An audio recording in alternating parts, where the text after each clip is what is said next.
Баршаға қайырлы күн достар, менің арнама қош келдіңіздер. Менің есімім Айкерім. Бүгін сіздерге 15 минутта дайын болатын, құрамы өте қарапайым, әрі тез жасалатын пиццаның жасалу жолын көрсететін боламын. Видеоны көрмес бұрын менің арнама тіркеліп алуды ұмытпаңыздар. Ең алдымен жұмыртқаны осылай жақсылап араластырып аламыз, және майонездің осындай кішкентайы қажет болады.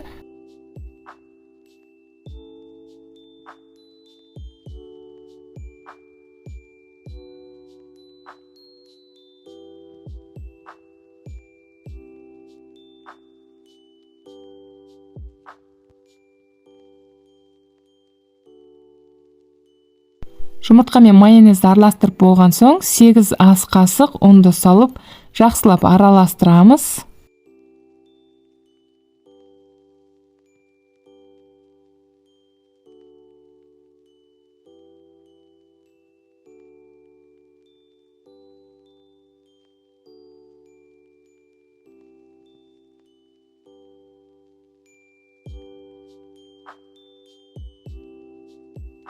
Дайын болған қамырымызды қызып тұрған табаға осылай жайғастырып аламыз.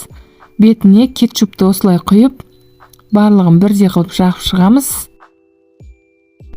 Бетіне өз қалауларыңыз бойынша қалаған заттарыңызды қойсаңыздар болады.